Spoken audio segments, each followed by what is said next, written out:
Assalamualaikum warahmatullahi wabarakatuh. Selamat pagi semuanya. Semoga pada pagi ini Anda semua dalam keadaan sehat dan juga tetap bersyukur diberi kenikmatan kesehatan, dan semoga saudara-saudara kita yang sedang sakit segera diberikan kesehatan.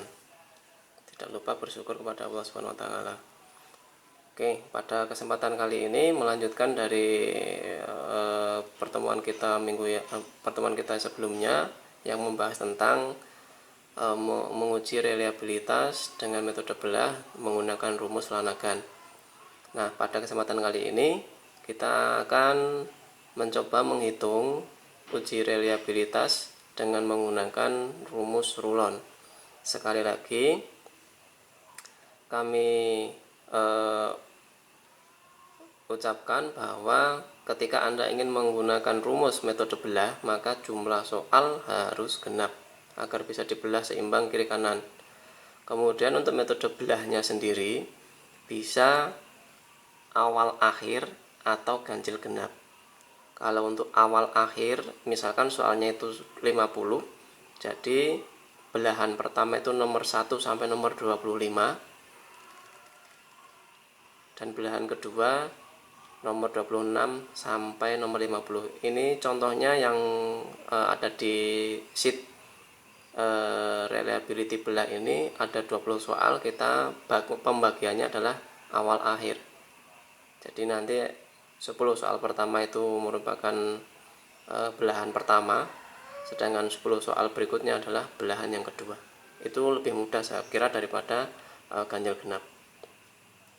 Oke, menyambung pada pertemuan yang lalu bahwa pada hari ini kita akan mendiskusikan tentang menghitung uji reliabilitas soal atau tes dengan menggunakan rumus Rulon.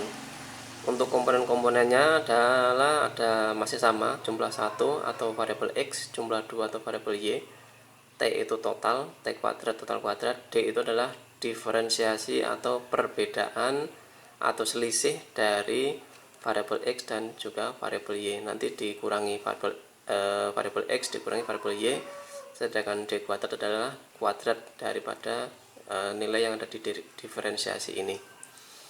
Oke, kita langsung saja mengisi. Untuk jumlah 1 jenengan bisa menggunakan sama dengan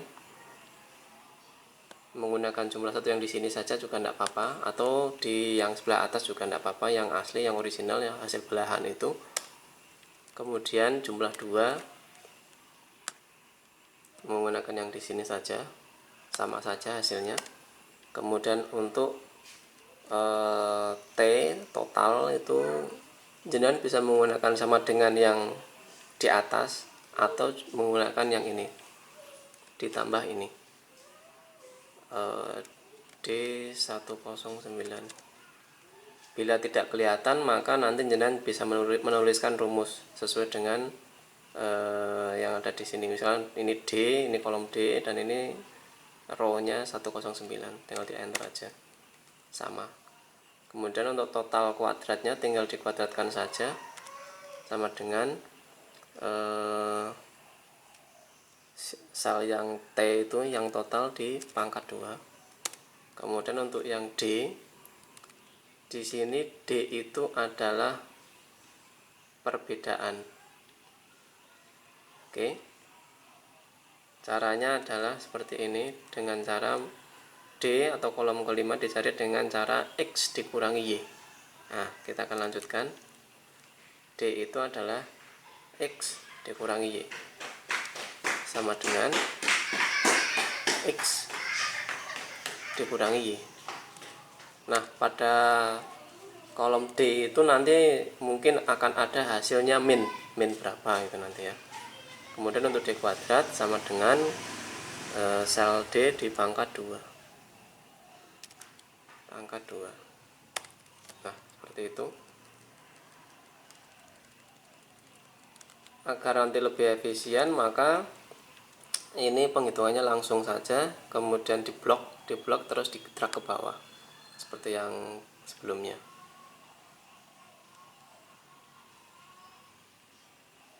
Sampai dengan MUGIU. Nah, kalau sudah seperti ini, kita masih sama, mencari total dulu. Sama dengan sum.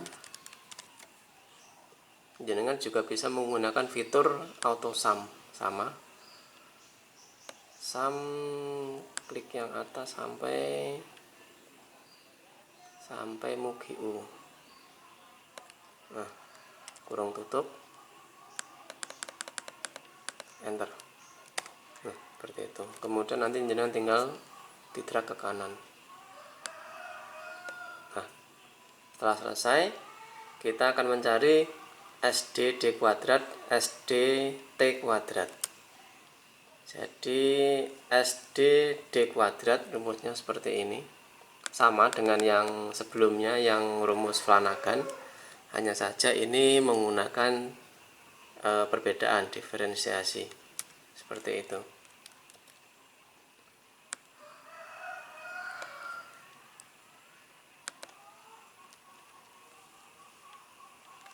Oke.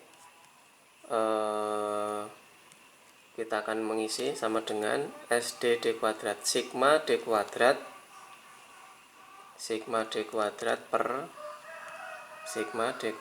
per N nya 21 dikurangi sigma D per N dikuadratkan.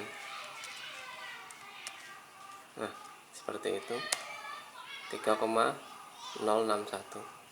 Untuk SDT kuadrat jenengan bisa menggunakan rumus yang di atas, atau kalau sudah dihitung ya, tapi kalau belum dihitung kita akan menghitung lagi sama dengan sigma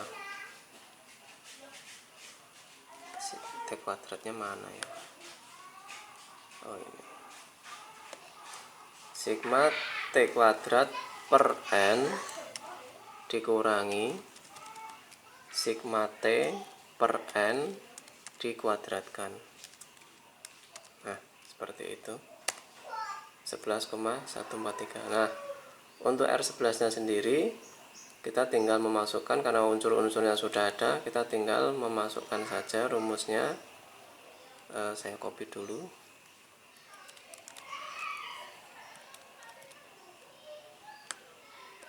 Nah, rumusnya sederhana, 1 min SDD kuadrat per SDT kuadrat sama dengan 1 dikurangi SDD kuadrat dibagi SDT kuadrat. Oke, enter. Selesai, 0,725. Nah, untuk koefisiennya ini keputusannya. Jadi untuk koefisien nanti ada di halaman 70, apakah dia itu kuat, sedang, atau rendah. Kita akan lihat di halaman 70.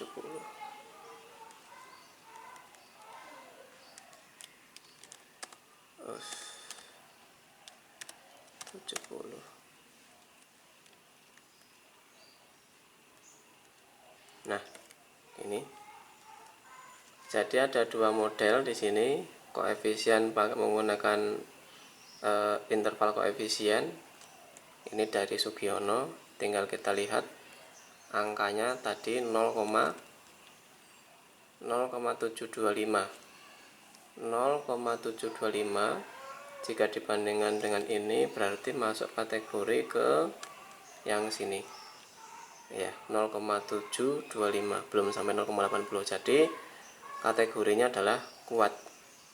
Kalau Anda mau menggunakan rumus silakan, tapi kalau jenengan tidak menggunakan rumus, cukup Anda melihat atau membandingkan dengan tabel yang ada di halaman 70.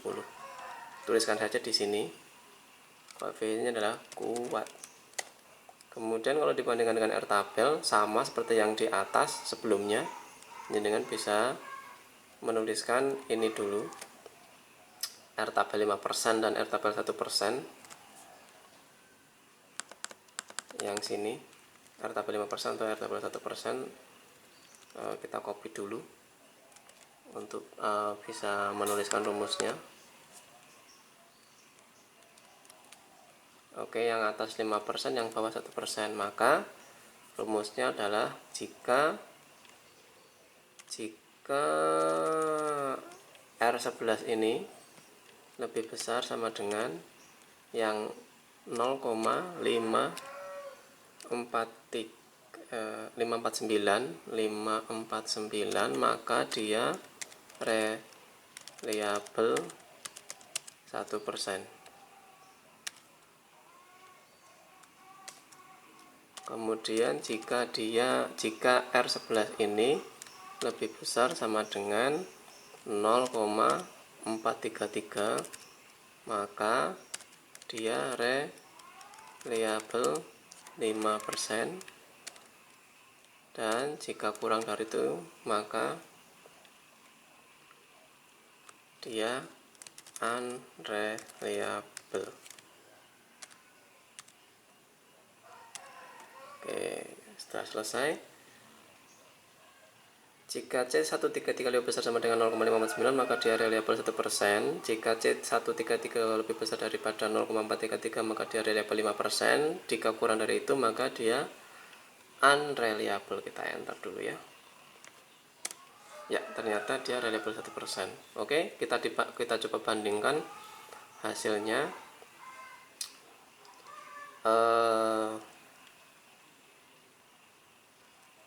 Ternyata R11-nya antara rumus yang menggunakan Spearman Brown, Flanagan, ini Flanagan 0,725, sedangkan untuk yang Rulon juga 0,725. Jadi mungkin pada prinsipnya di sini hasil perhitungannya sama saja, hanya saja nanti caranya yang berbeda, seperti itu. Jadi saya harap nanti Anda memahami penggunaan rumusnya walaupun hasilnya hampir sama. Kalau Anda perpanjang mungkin 0, hanya perbedaannya di 0,nya 0,72 sekian, perbedaannya hanya 0,0 sekian persen, seperti itu. Oke, untuk Spearman Brown di sini ada perbedaan 0,726, jadi perbedaannya adalah hanya 0,001 saja. Oke, seperti itu. Bila nanti ada pertanyaan, ada yang kurang jelas, nanti bisa didiskusikan di Google Classroom. Terima kasih. Wassalamualaikum warahmatullahi wabarakatuh.